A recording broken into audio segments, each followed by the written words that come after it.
Seperti yang tadi sudah saya sebutkan, kita akan berusaha melihat bagaimana fix mobile convergence ini dapat mempengaruhi industri telekomunikasi Indonesia ke depannya. Peluang, tantangan, dan strategi serta arahan ke depannya. Apakah ini sudah langkah yang benar ke depannya untuk memajukan industri telekomunikasi Indonesia? Pertanyaan pertama, saya tentu ingin bertanya mengenai hal ini. Semakin adanya konvergensi ini, operator tidak lagi bersaing, menawarkan harga termurah atau price war untuk menjadi atau memenangkan competition between each brands.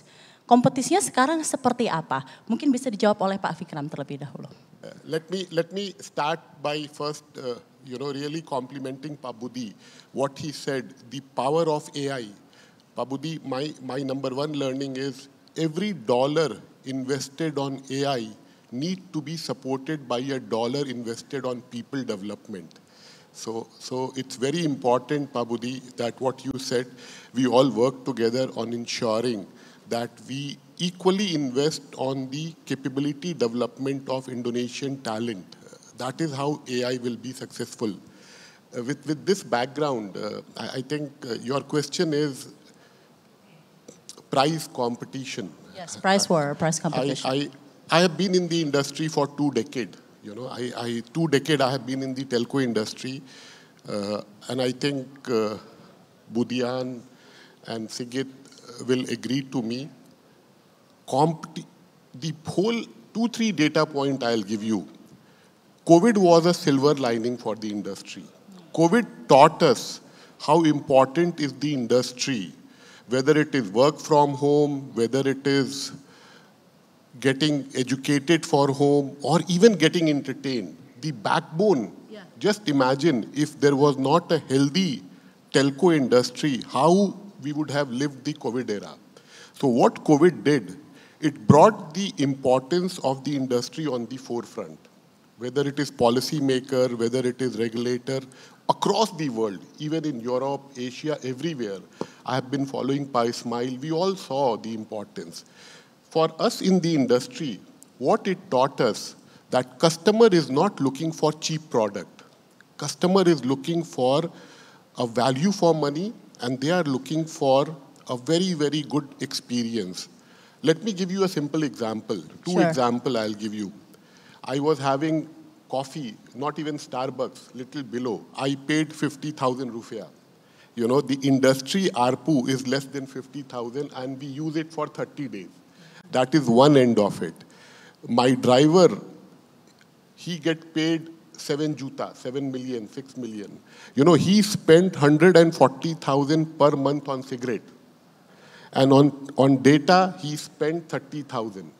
So whether you look at the lower strata or whether you look at, I'll not even say Orankaya, just affordable, it is very important.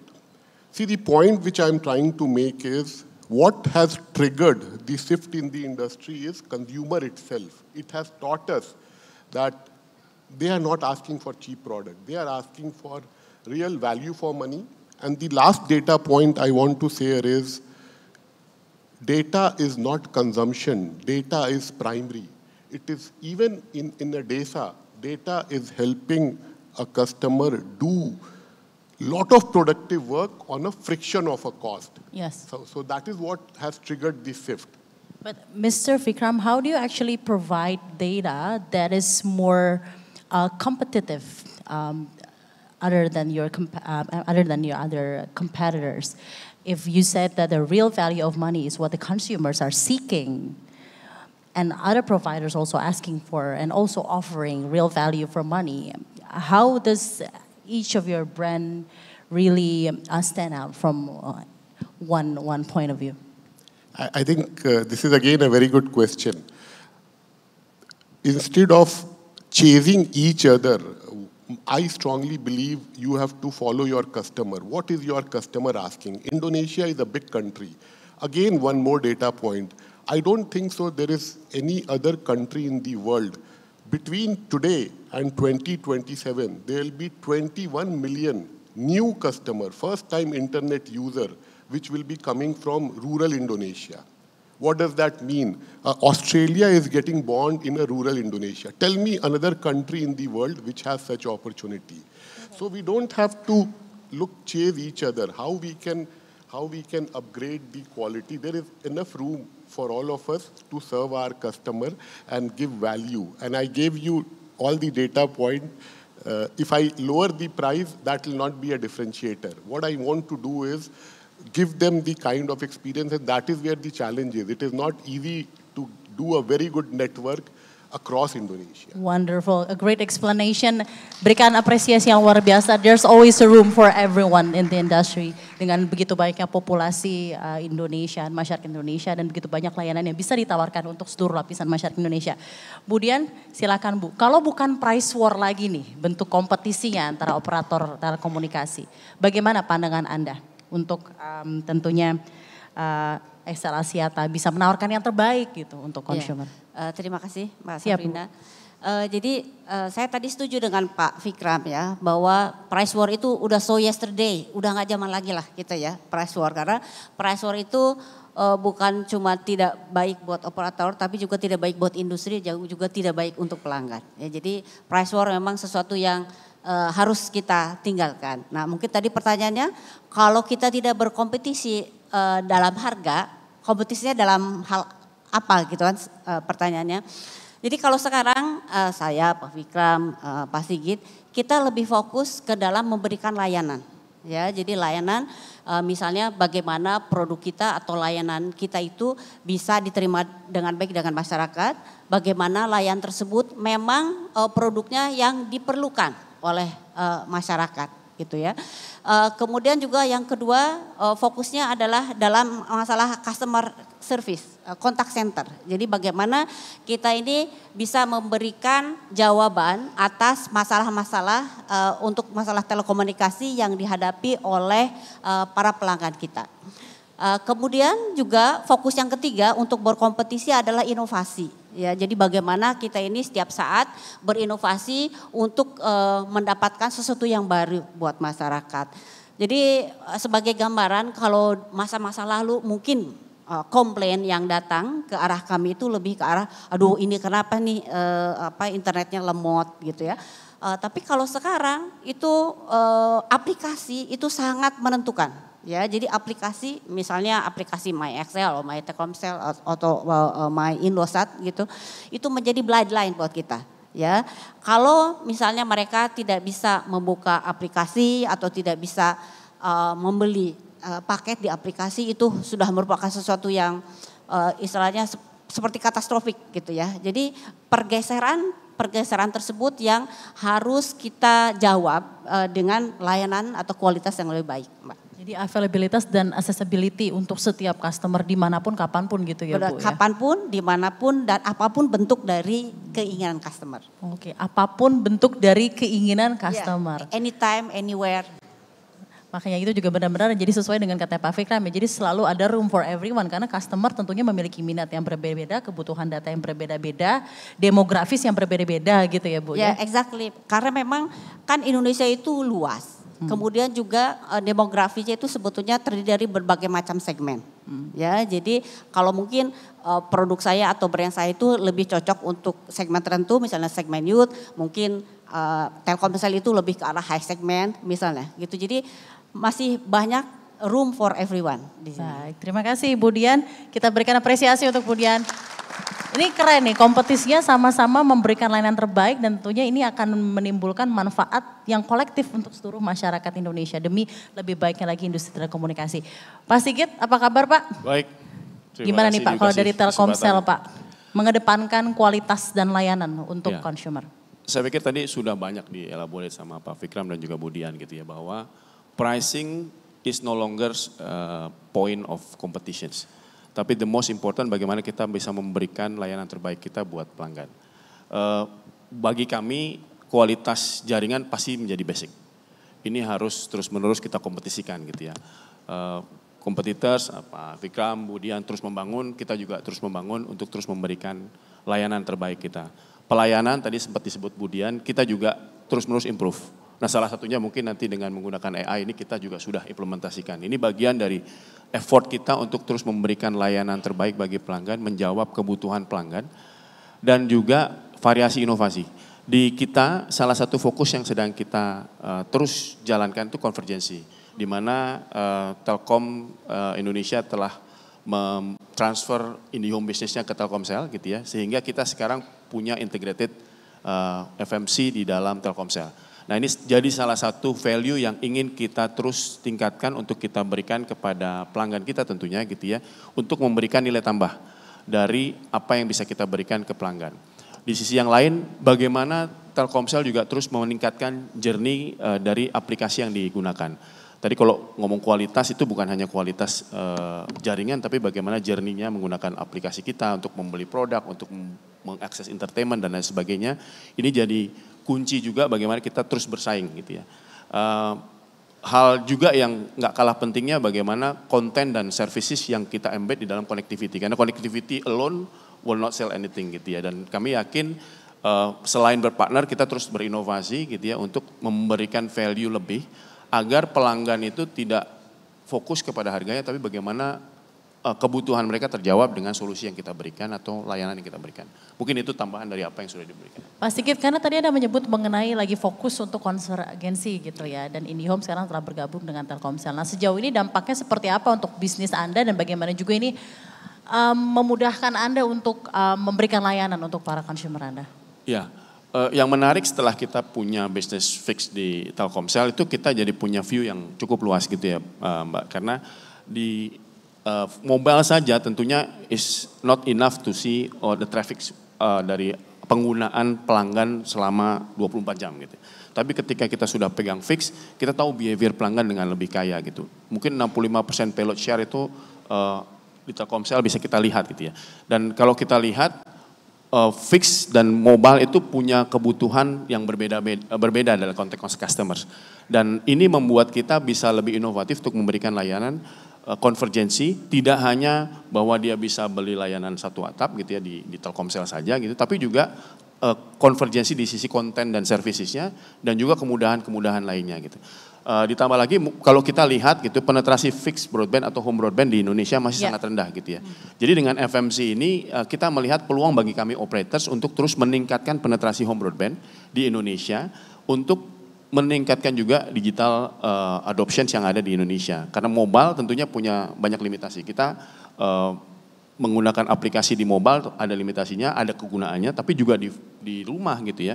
Bahkan untuk small medium enterprise banyak hal yang kemudian mereka lakukan di rumah gitu ya. Sehingga ini menjadi satu bukan hanya complementary tapi satu advantage buat pelanggan untuk terus meningkatkan layanannya. Dan ketika itu terintegrasi baik melalui kami ataupun melalui yang lain gitu ya, kita yakin pelanggan akan mendapatkan value lebih di sana dan buat bisnis kita tentunya ini akan meningkatkan value dari bisnis kita. Ini perspektifnya very customer based gitu ya. Sesuai dengan tujuannya tadi memberikan layanan yang terbaik gitu ya untuk masyarakat Indonesia. Baik, itu tadi pandangan dari masing-masing direksi dari operator telekomunikasi Indonesia. Saya sekarang nanya ke Pak Ismail nih Pak. Tadi Pak Fikram, Budian, Pak Sigit udah bilang berlomba-lomba memberikan yang terbaik untuk masyarakat Indonesia. Itu dari layanan, inovasi, konsolidasi perusahaan sampai mengeluarkan aksi FMC gitu ya, Fixed Mobile Convergence.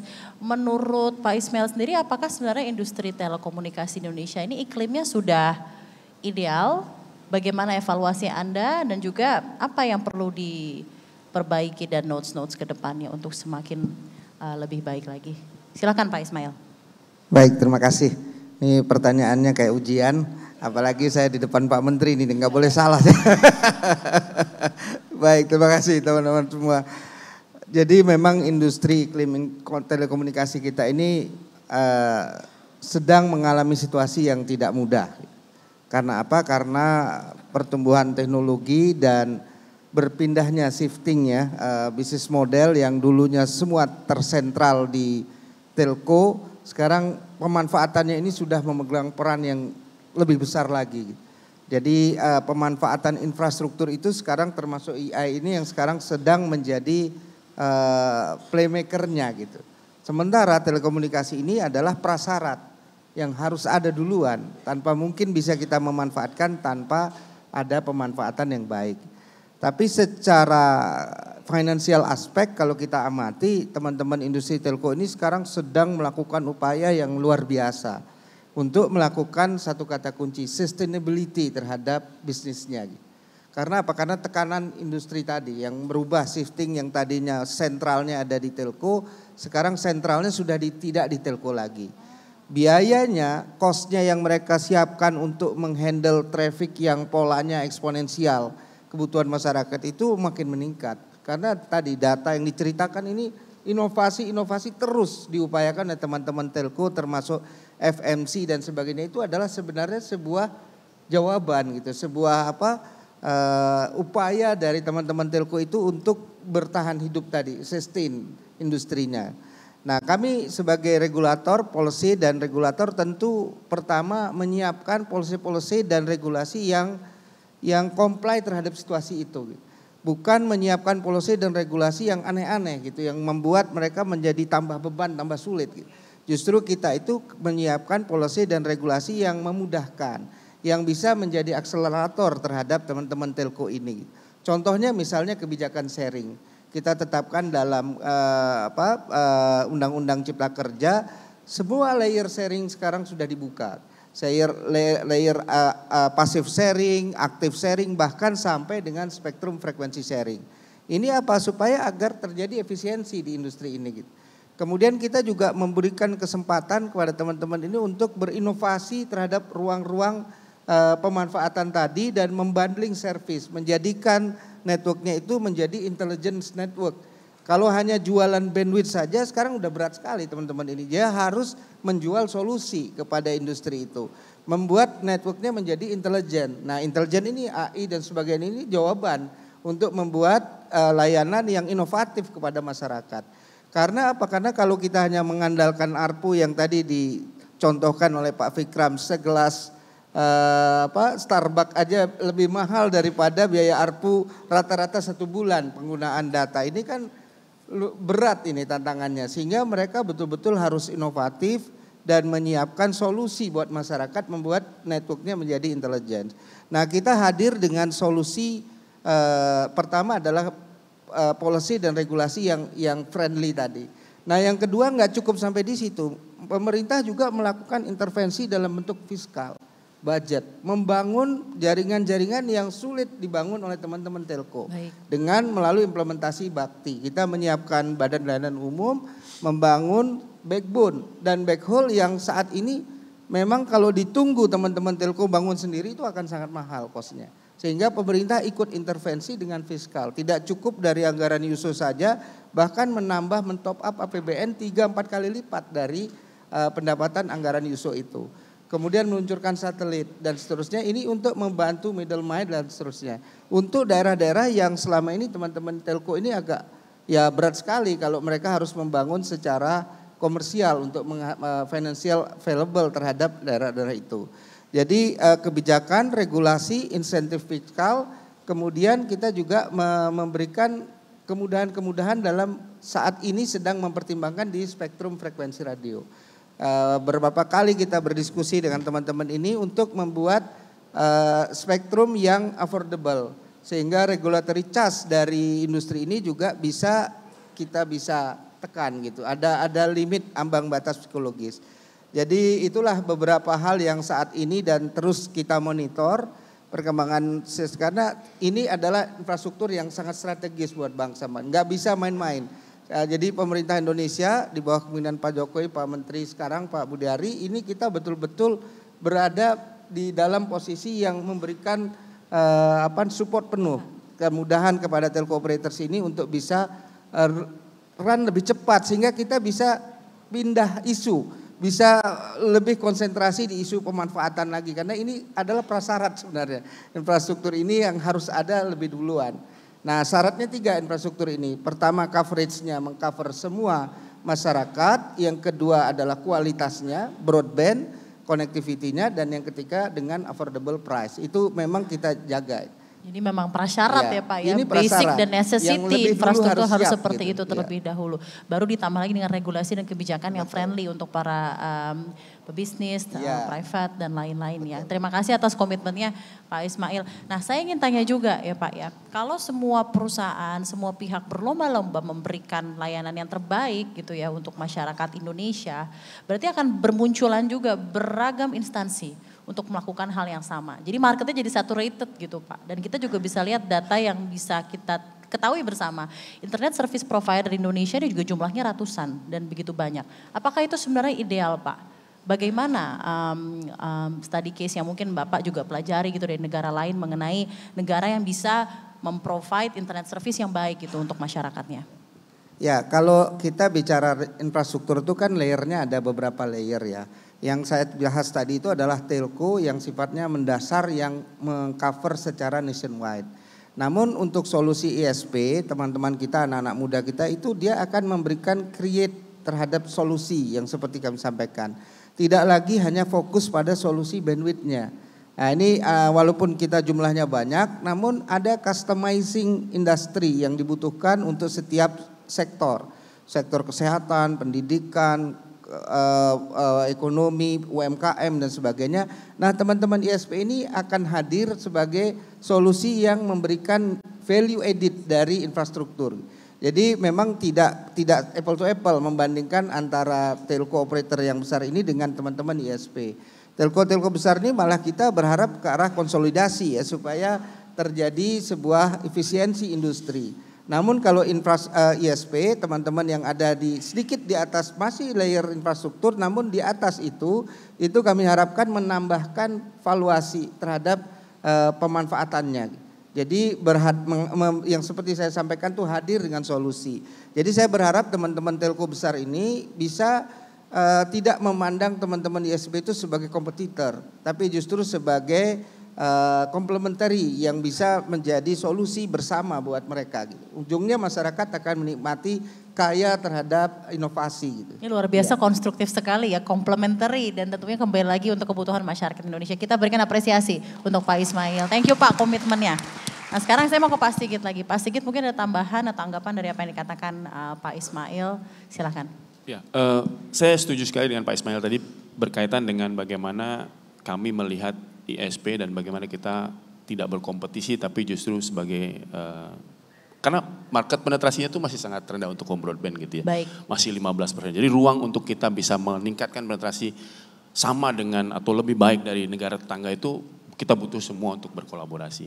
Kami yang tadinya basisnya mobile ini melihat tadinya fix ini mungkin jadi kompetisi. Tapi ketika kita sama-sama sudah melihat konvergensi menjadi satu solusi untuk kita berikan kepada pelanggan, maka ini tidak lagi sebuah threat buat kita, tapi sebagai bagian dari opportunity untuk kita garap bersama. Karena market dari home broadband di Indonesia yang perlu kita tingkatkan itu nggak mungkin kita garap sendirian. Dan saya pikir saya setuju dengan Pak Ismail tadi, kita melihat bagaimana kolaborasi yang bisa kita lakukan dengan teman-teman ISP, kita juga melihat bagaimana kita bisa meningkatkan penetrasi dengan lebih cepat dan juga kualitas layanan dengan lebih baik. Karena saya pikir penyedia infrastruktur ini perlu investasi dan kalau kita saling bersaing dalam berinvestasi di daerah yang sama maka itu akan mubazir buat Indonesia gitu ya.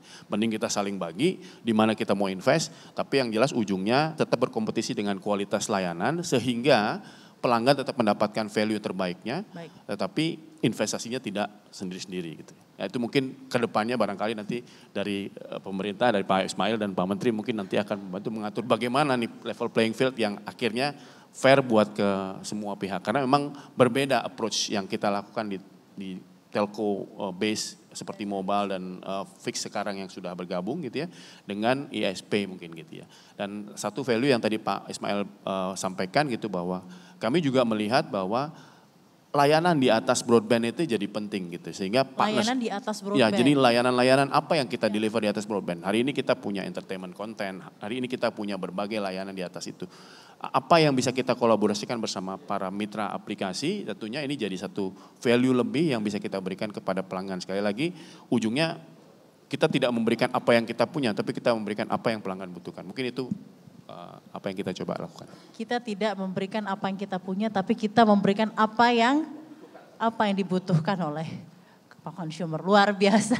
Terima kasih Pak Sigit, kita kasih apresiasi untuk Pak Sigit.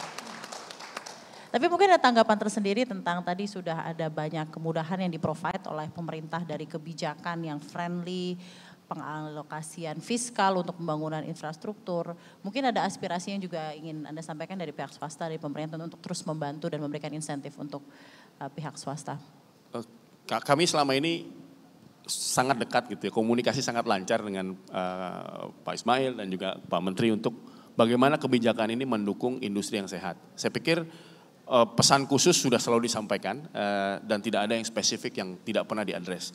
Yang jelas seperti tadi Pak Ismail bilang, semakin kesini kami merasakan sebagai pelaku industri itu policy maupun apa yang diatur menjadikan kita tidak hanya improve tapi juga punya ruang untuk terus bergerak dalam berinvestasi, sehingga kita melihat ini sehat sekali untuk kita untuk terus meningkatkan.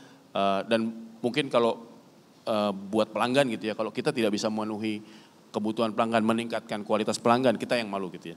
Jadi kita yakin dengan dukungan dari pemerintah, ini menjadi satu kunci buat kita untuk terus maju bersama gitu ya, untuk meningkatkan layanan.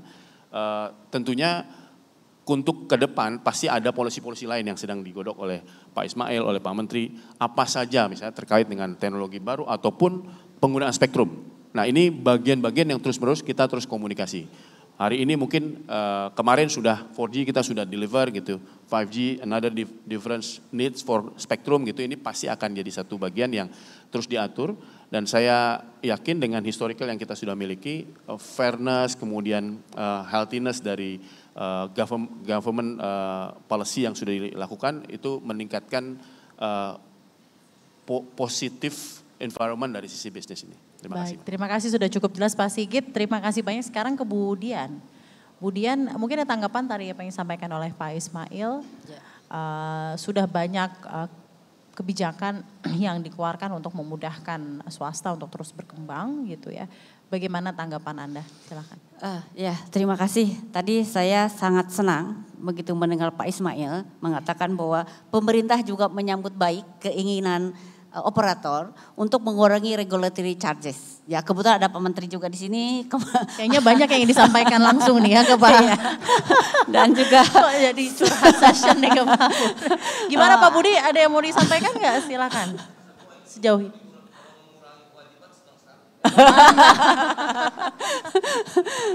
Gitu. Jadi ada Pak Menteri, ada semua petinggi Kominfo di sini gitu ya. Jadi Pak, untuk regulatory charges ini memang buat kita lumayan berat seperti itu karena sekarang kita regulatory chargesnya sudah dua double digit antara 13 sampai 14% terhadap revenue.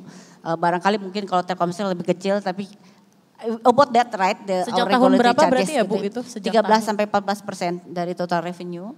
Jadi saya senang juga Pak Budi ini sebetulnya sudah memberikan solusi-solusi begitu ya Pak ya. Bagaimana supaya regulatory charges ini bisa turun.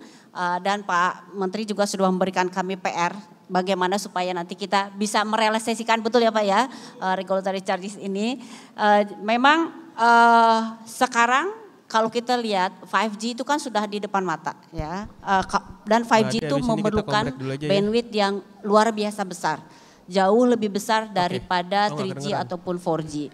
Jadi kalau kita masih mengadop atau masih mengimplementasikan cara menghitung spektrum Pak Is ya dengan cara 4G, mungkin kita di antara saya Telkomsel maupun IOH itu nggak ada yang mampu itu untuk nanti mengimplementasikan 5G karena memang kebutuhan bandwidthnya luar biasa besar gitu. Jadi itu tantangannya untuk ya, supaya kita nanti sama-sama bisa mengimplementasikan 5G sehingga Indonesia bisa memanfaatkan 5G ini untuk banyak sekali kebutuhan terutama untuk industrialisasi. Kami mohon bahwa nanti untuk 5G cara perhitungannya itu bisa berbeda. Begitu ya Pak Ismail ya. Langsung disampaikan ya Bu ya. Langsung saja deh mumpung ya Bu ya. Bisa didengarkan. Terima kasih Bu Dian. Kita kasih apresiasi buat Bu Dian.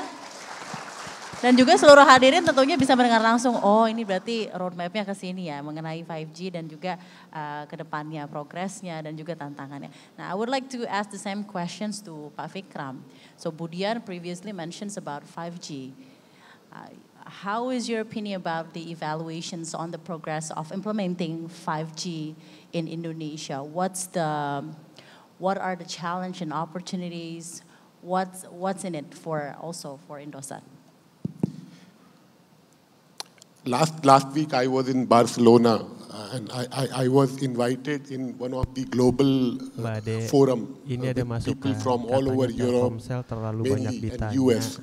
And I said very proudly that sometime it is good to be late. And our government is very good on making the policies. I have to tell you, worldwide people have struggled on 5G. There is no business case. Korea also came out officially that their business case and their sustainability has failed.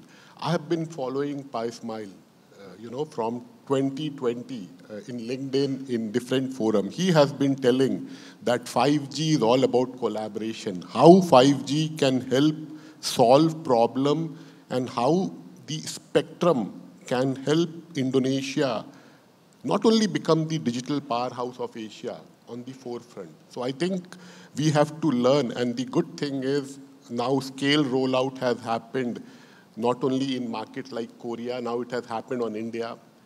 I think we are in a very good place to learn from all of them and see how we can solve real problem. One thing I can tell you, 5G is not about speed. We need to know, we need to make our negative list. It is not about speed. In a phone like this, a good 4G can give you good HD 4K video. It can help you play game. If you are a very, very professional gamer, then you need a 5G for low latency. Yeah. But is 5G essential then? For sure, 5G will be very essential, but we need to collaborate together to help solve real challenges. How 5G can help us on Industry 4.0, how 5G can help. Today, if you look at the gross merchandise value of Indonesia, is $70 billion digital economy. By 2025, it will become 150. How we can make 5G to accelerate that? That will help Indonesia digital vision.